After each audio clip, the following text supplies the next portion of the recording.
Now begins Old Man Henderson, the Director's Cut, Part 4. I think when I left off on the last part of our story, our intrepid heroes had just gotten their hands on tacos and narrowly avoided getting arrested. Henderson is formally introduced to Carrie at this point, and I declined the offer to take over her character to get back in the game.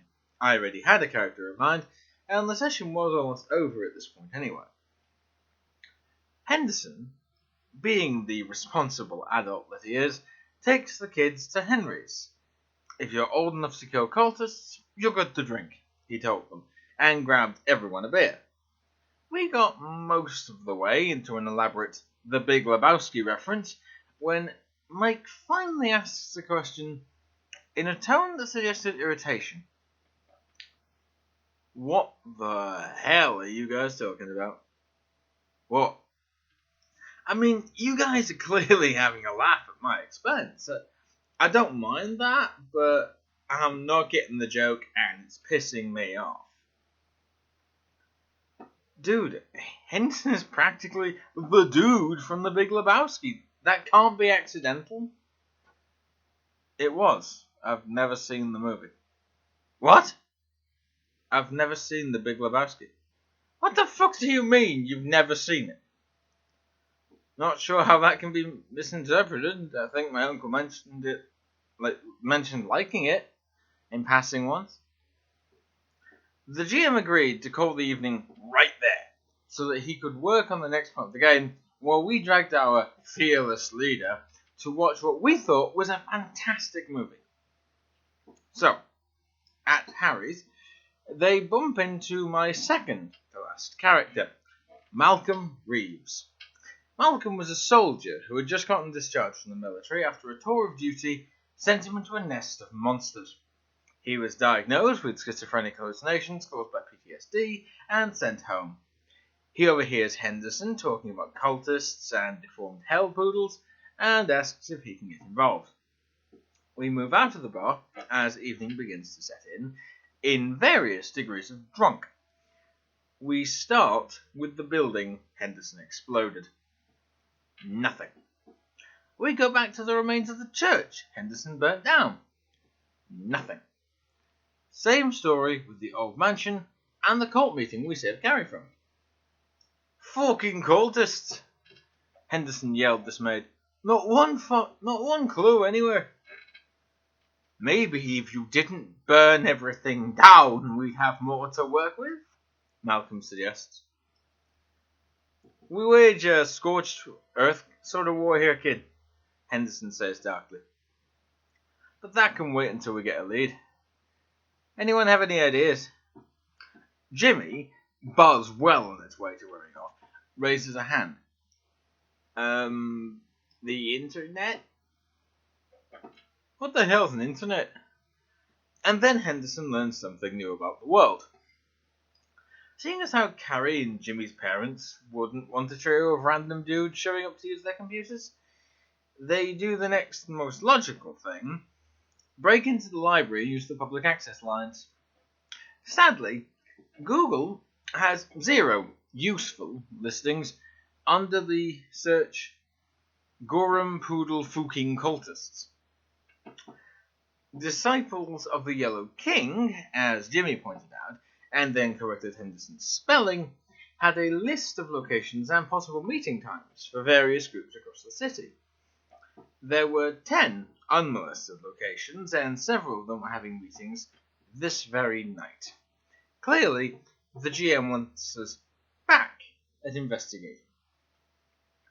Henderson instead brought enough gasoline to make about 50 Molotovs, and we burned every one of those motherfuckers down that evening before dropping off the kids at home for a good night's sleep. Mal buys the first round as we watch the news, seeing our exploits all over the TV. We all got a good laugh when the cops apparently failed their assorted checks and investigations. Since we players decided as a group that going to confront possible suspects meant have no fucking clue what's up, and we're going to go arrest Jeff Bridges, Kevin Smith, and Marshall Mathers. Triumphantly, we return home for the evening. We all catch the news the next morning.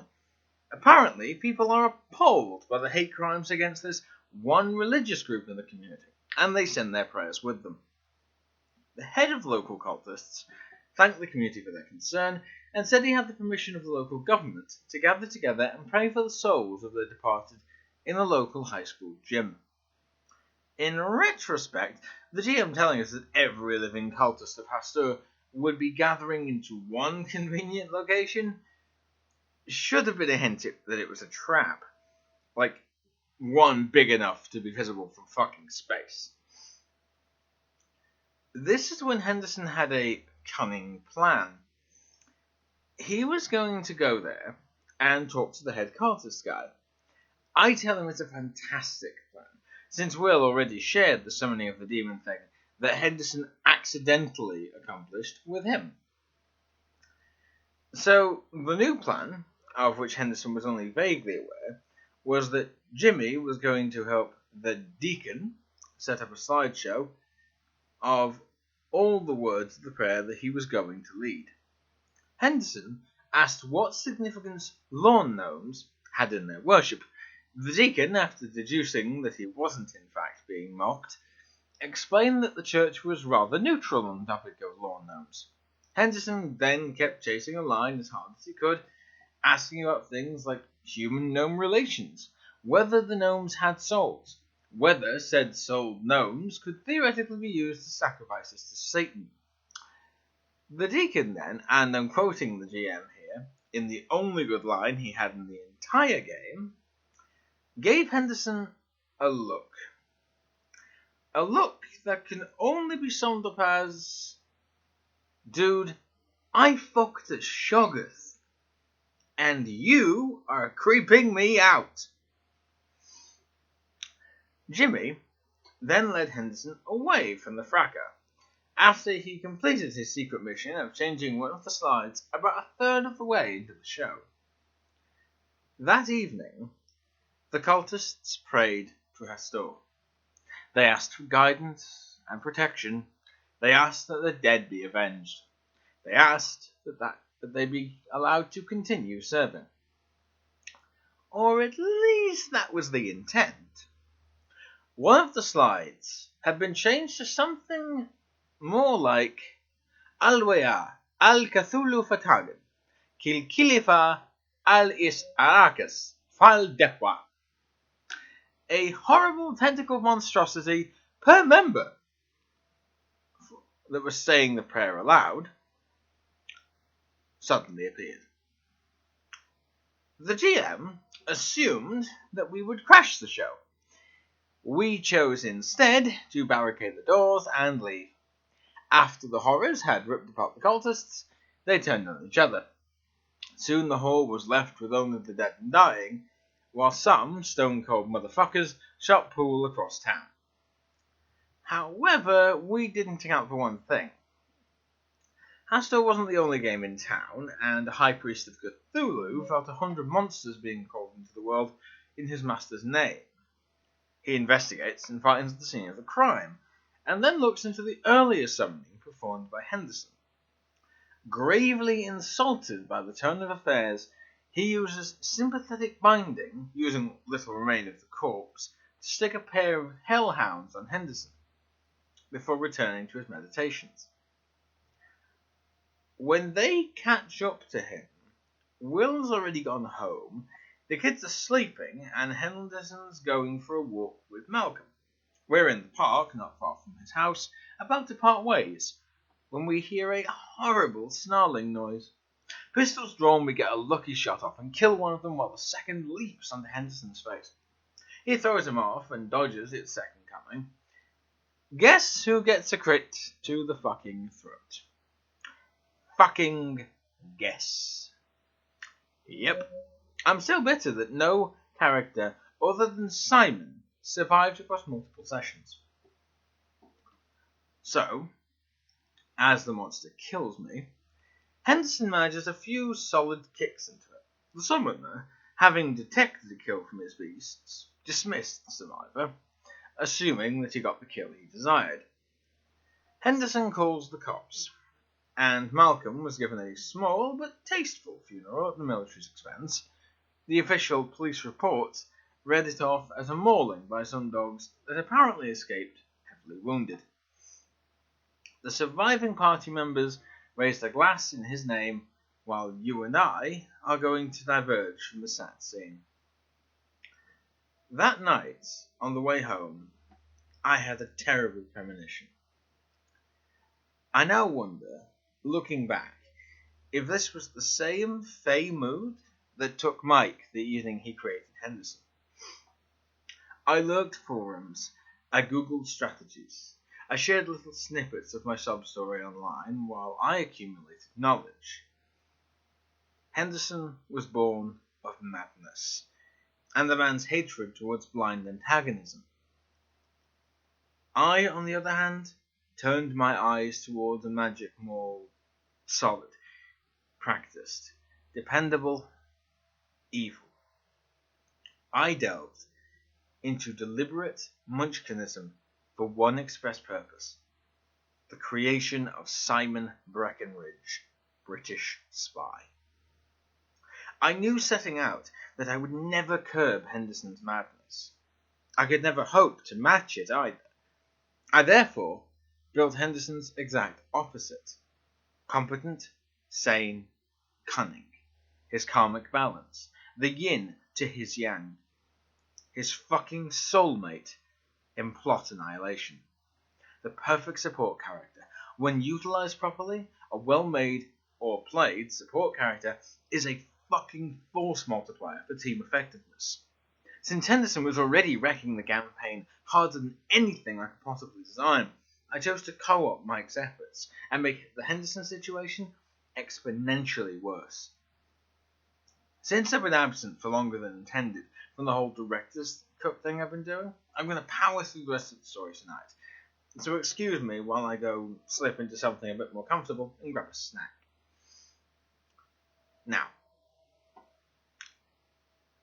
switching away from the antics a little while, we take the action to London. Most spies who try James Bond level shit get killed. They get lost or abandoned by their country. Most spies are not Simon Breckenridge. Due to careful manipulation of events behind the scenes, he managed to close multiple gaps in security, sleep with the most attractive ladies in town, and pass all the blame on to other people. He had a distinguished career behind him, and retired at age 45 with enough embezzled government funds to have him tried for treason.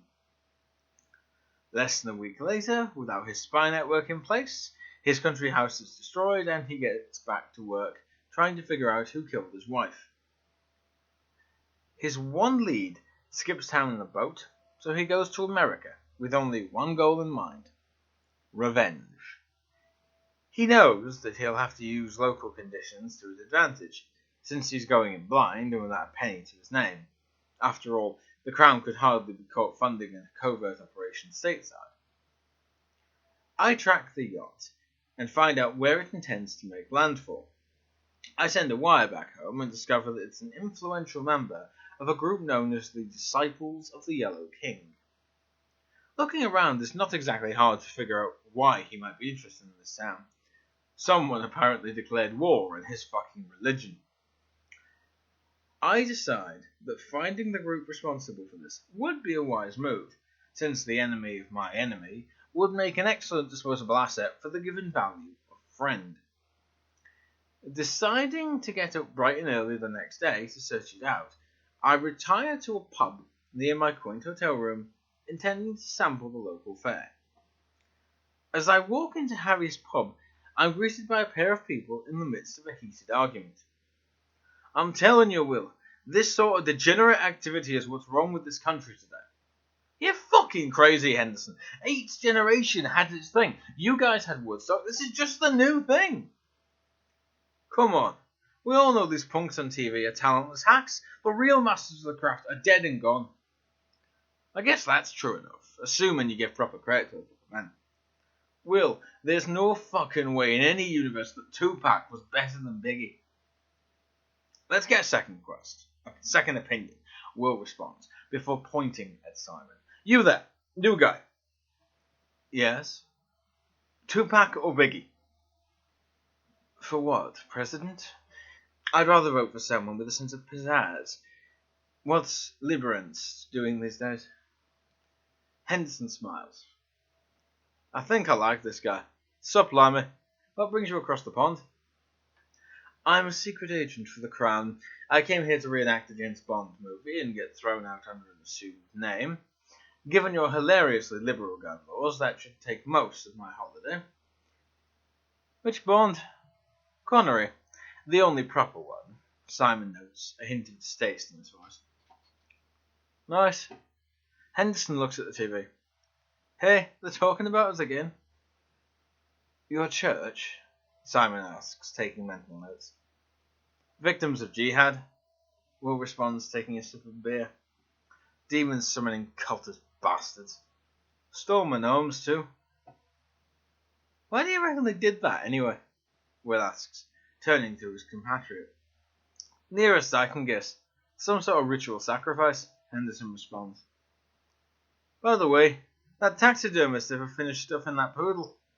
I figure I can use him to keep the kids away on Halloween. Simon finishes his mental assessment. These morons will make for excellent cannon fodder. Gentlemen, a proposition. He then explains the yacht situation to the two of them, while Henderson takes a call from Jimmy. He then laughs. Couldn't you boys handle getting some parachutes and some speakers for a rock concert? I've just had the best plan ever. What sort of plan is this? Will asks, watching Henderson intently. The best one ever. Come on, when have I ever lied to you? Refusing to explain further, he goes and leaves in his Buick to unknown destinations. Will lets out a sigh. I know where we can grab some speakers. You think you can get some parachutes? I think I can manage. We meet back here tomorrow? So, while we went off to do some very mundane things, Henderson went to the local Air Force base. He told the men at the gate that he was a veteran needing to see a doctor, and then drove off to where the vehicles are kept. Since the GM had no idea how base security was supposed to work, he pretty much just walked up to a cargo chopper and, going through the pre-flight checks, he then proceeded to punch out the pilot. After hooking up the Buick, he flew across town to an abandoned warehouse and parked the chopper before going home. There really isn't anything more to that story. Apparently these were the worst military police in the history of our armed forces. We all come back to the bar, and Simon informs the group that the yacht will arrive in 2 days' time. Henderson and Jimmy rig up the thing that would let them control the various light changes and speakers from a cheap laptop, while Simon reacquainted himself with the controls of a helicopter.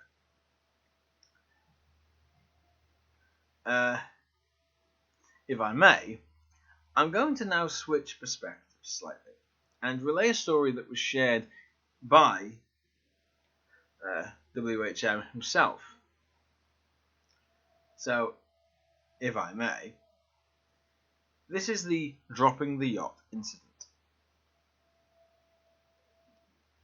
Old Man Henderson, with his erstwhile companion Jimmy and his friends William and Simon, are out together looking to deal with the yacht situation. Old Man Henderson had discovered that there was not one cult to the Elder Gods, but several. This complicated his search for his gnomes / his crusade for them. He decided to enlist help in making the problem solve himself. Using his contacts, Simon discovered that an influential cultist of Hastur was coming to town to try and figure out how an avatar of his god was killed. More on this in the tanker trunk incident. He also located the exact dock on which he will be landing his boat. Jimmy, meanwhile, discovered the home of the head of the local Cthulhu cults, which is a penthouse suite downtown. Henderson used all of his cunning to steal a military cargo helicopter. Reed shurikened the pilot and flew off, and hid it in an abandoned warehouse. Jimmy and Will set up a very expensive surround sound system at the docks, while Simon made and planted a lot of smoke bombs. That night, the yacht pulled in, and we made our move. Right as Simon maneuvered the helicopter over the docks, we set off the smoke bombs and activated the speakers. On one side, a 50-piece marching band playing God Save the Queen at max volume, and on the other side, audio from the beach scene from Saving Private Ryan. Imagine for a moment what being on the docks would have been like. Utter fucking chaos. I jumped down from the helicopter onto the boat and rigged it to lift out of there. During the course of which I ran into the cultist guy and ninja kicked him in the head, knocking him tail over tea kettle and off the boat. I later learned that he broke his neck in the fall. Damn convenient, otherwise he might have been able to ID me. We then lifted the boat out of there, switched to other secondary audio on all sides. My Heart Will Go On, Celine Dion. I was in a vengeful mood, gnome stealing bastards. So, when the cultists finally got the smoke to clear of their yacht, it was gone. Their leader dead, and Celine Dion was stuck in their heads. Not the best of days. Then we went across town in a stolen military cargo chopper, carrying a 40-foot yacht, and parked the helicopter above the penthouse, with the yacht about 80 feet above it. Then we cut the line, jumped out with our parachute, and watched the yacht ruin a dinner party, while placing bets on whether the military would save the chopper, blow it up, or it would just hover there until it ran out of fuel. Now, back to the main story.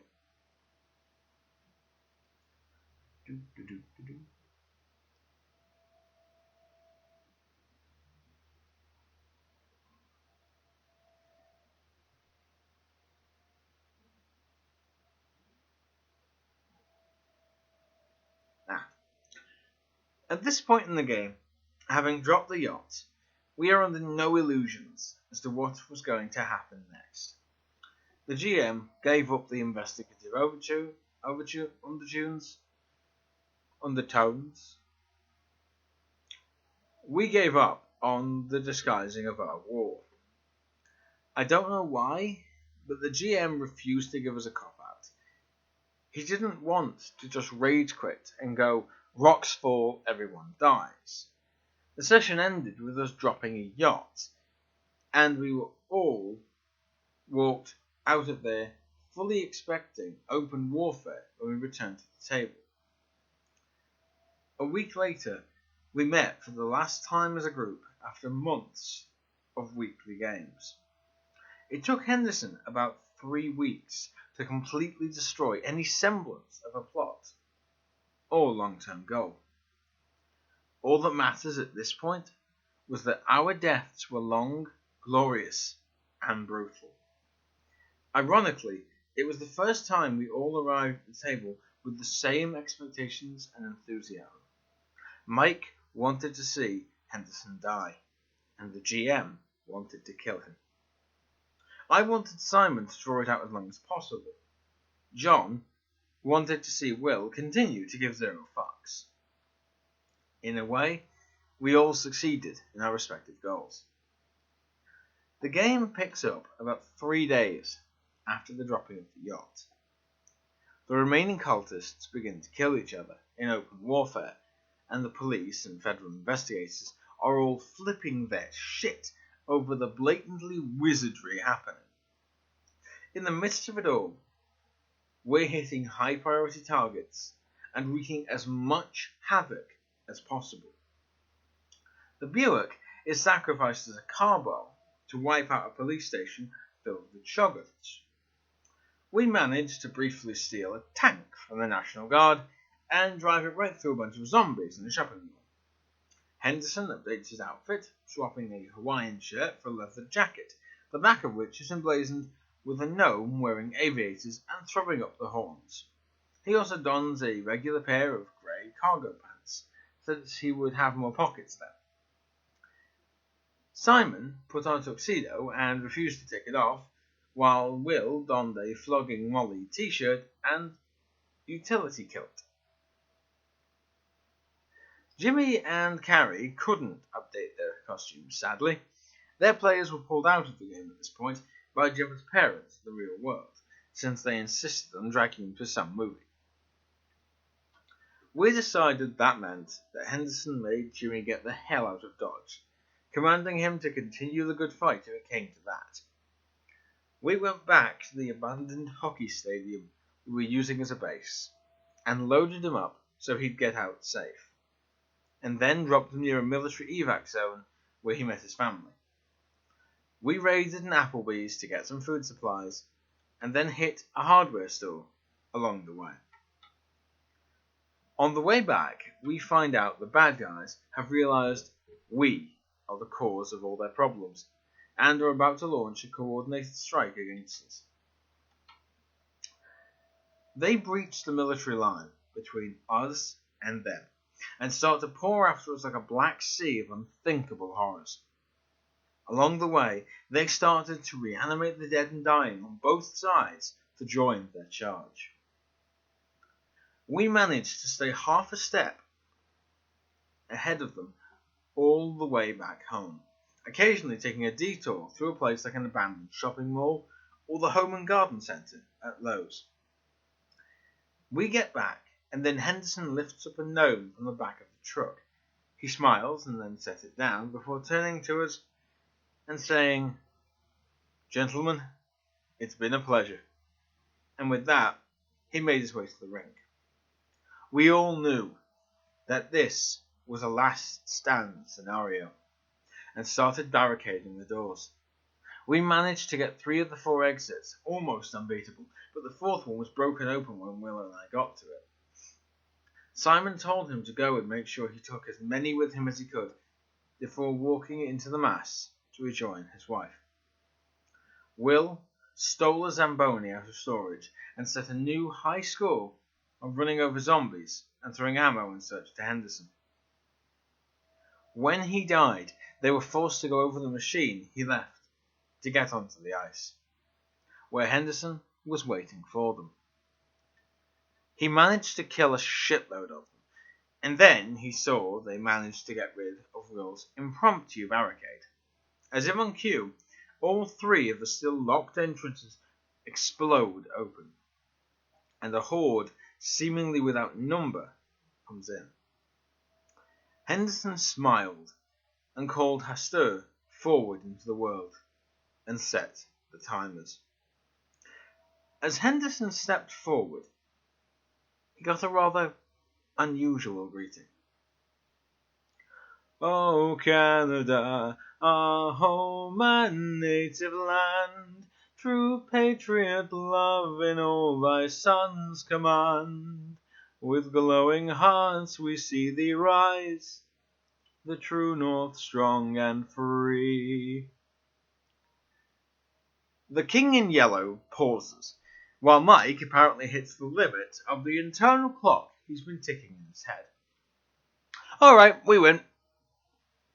"What?" "The charges go off. I set them for 15 seconds.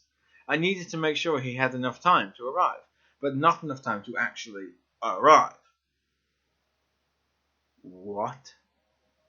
He then broke it down and explained the little pieces of information gleaned from investigative portions of the game, meticulous notes from months prior. Together, they painted a very obscure bit of information regarding the nature of the gods in this setting. "But that's... you bastard!" the GM accused dramatically, standing up and pointing. "You only just now noticed?" Mike returned, politely baffled. The GM then performed the first and only table flip I have ever seen in my years of gaming, before leaving in a huff. After a few moments of awkward silence, I realised that for all the bullshit, it wasn't really a satisfying ending. I'm not sure what drove me to do it, but I stood up, I picked up the table, and then moved to the now vacant GM's seat. Henderson came to a few moments later, most of his body crushed in rubble. A few feet away, he notices another figure. "Sup?" he wheezes, while reaching into his coat with his one good arm, pulling out a joint he stashed there for future use. "I'm dying," the form replies, his voice weak. "I must commend you, human.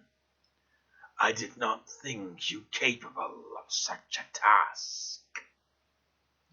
"Yeah, you seem the type to know a lot.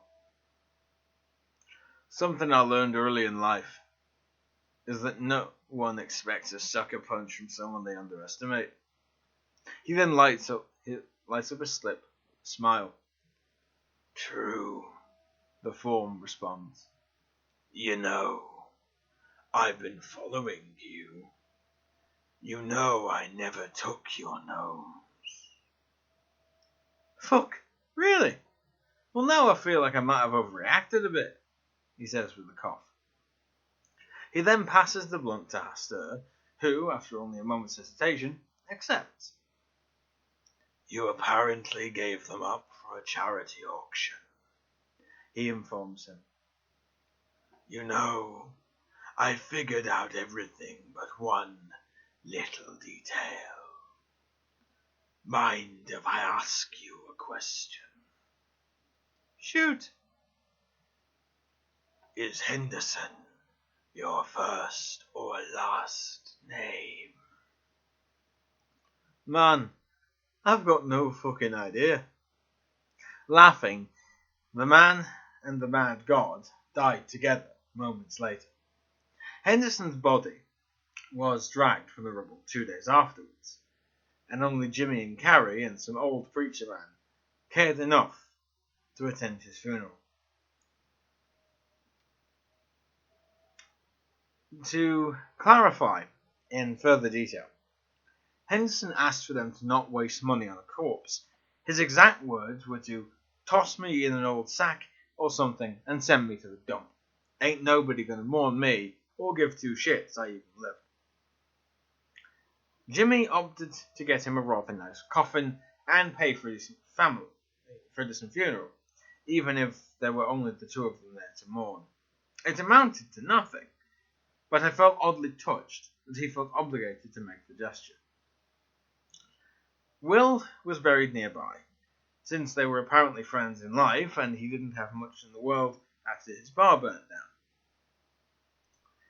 Simon was quietly retrieved by his son and put to rest near his wife's grave a week later. Jimmy and Carrie managed to get into a nice college together, since the insurance from Henderson's life and homeowners insurance policies, as well as the money coming in from liquidating Will's assets, gave them a nice head start in life. This story didn't quite end there, but I'll let that slide for now, since I know you guys only care for one epilogue. Henderson opened his eyes, fighting off a migraine God only knows how long later. He forces himself to his feet and squints around at the blank desert horizon. He looks at the mesas in the distance and the endless sands in every direction. Well, I'm either in hell or Utah. He lets out a deep sigh, realizing he's out of cigarettes. Utah, knowing my luck. He notices a town in the distance, and having no better idea on what to do next, he begins to wander in its general direction. Man, that better not be a fucking mirage. Alright, that's it then. The official end of the Old Man Henderson story. This is the definitive version, and neither I nor WHM have much more to expand on from there. There is more in store for our hero, but it's not really just his tale anymore. Sometime in the future, I might tell the story of the game I will never top as a GM. It was a first in many ways for me. It was the first game system I designed. Admittedly, it was mostly just Deadlands modded to hell. It was the first game I ran. It was the first campaign I named going into it. It was a game so successful and loved by my players that every one of them has a main character who ended up with their own spin-off campaign. So, that's it for Henderson. But keep your eyes peeled for when I lay out Kings of Nowhere. I'm not going to half-ass it like I did this one, since it's the campaign I feel that I need to do justice. And with that, we draw to the close of the tale of Old Man Henderson. Thanks for listening.